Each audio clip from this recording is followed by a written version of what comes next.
ሰላም ለእናንተ ይሁን። እባካችሁ ይሄንን ቪዲዮ ለወንጌላውያን ዩቲዩበሮች አድርሱልኝ።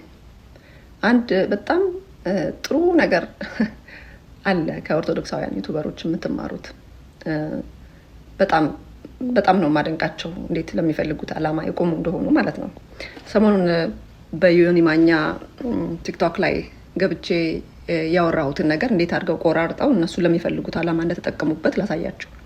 ማንንም ፕሮቴስታንት በዚህ ነገር ቢያዝን ጉዳይ አይደለም።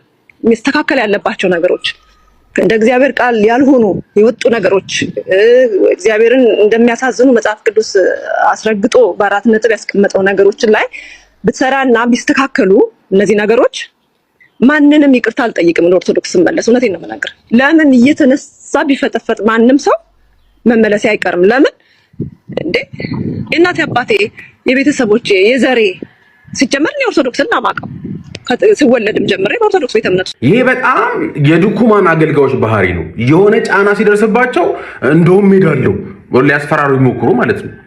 እንዴ ሲጀመር ጭር ሲላሉ ድማልሽ አንቺ ምንድነው እሱ እንዴ? የሆነ ሰሞን የሆነ ጫና ሲነሳብሽ ሄድሽና ዘማርያም ቤት ነጠላሽን ለብሰሽ አስተምሩኝ መማር ፈልጋለሁ አልሽ። ከኦርቶዶክስ እኮ ነው ቀድሞ የሚወጣሽው። ሳታቂ ነበር የወጣሽው። እሺ ይቅር እንደው አለፈ እንደምንም ብሎ። አሁን ደግሞ መጣሽና ምንድነው መውረግረግ ጀመርሽ። እሺኛ ምን አረግን? ዝም አልን። እሱንም የሆነ ነገር ሲመጣ አሁን ደግሞ አይ እሄዳለሁ ሸኙኝ። ከዛስ የእናቴ አባቴ እኮ ነው የዘሮች ሃይማኖት።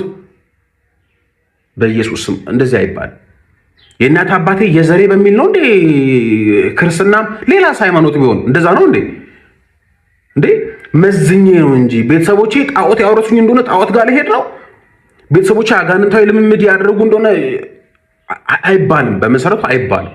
ሌላኛው ግን የተናገርሻት ነገር አለች። እኔ መመለሰው ኦርቶዶክስ ቤተክርስቲያን አንዳንድ ነገሮችን ካስተካከለች ነው ምናምን ትምህርቶቿን ካስተካከለች ነው።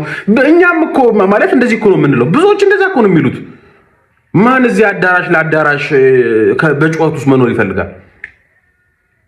ትምህርቱ ይስተካከል እንጂ እኛ እኮ ጩኸቱን እኮ ቻል አድርገን እኮ ዋጥብና እኮ ስለ ትምህርቱ ነው እንጂ ኦርቶዶክስም ትምህርቷን ካስተካከለች ከታደሰች ማን ይቀራል ወገን? ማን ይቀራል? እንደው አዲስ ነገር እኮ አይደለም ያመጣሽው። ነገር ግን በቃ ልቀቁኝ፣ ልሂድ፣ ሸኙኝ። ይሄ ትክክል አይደለም። ጌታ እንደገም ጨርሲ አልወድም ማለሽ እና ረጋቤ አሁንም ቢሆን ጊዜው ዘጂ ያልወጣ ነገር አለ። ምን እንደሆነ አላውቅም።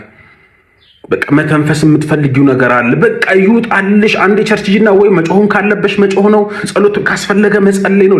ለአገልጋዮች መናገር ካለ መናገር ነው። ንስሐ መግባት ካለም ንስሐ መግባት ነው። እርቅም ካስፈለገ እርቅ ማድረግ ነው፣ መፍታት ነው።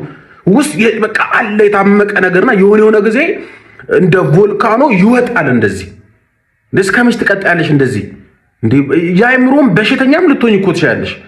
ስለዚህ ፕሊዝ ጊዜ ውሰጂ። ተካክላት የሚባል ነገር ሳቄ ነው የሚመጣ። እንደምታዩት መዝሙር ያሬድ ገባና ስህተት የምትያቸው ነው እንነጋገራለን። ኖ እንደዚህ ናቸው።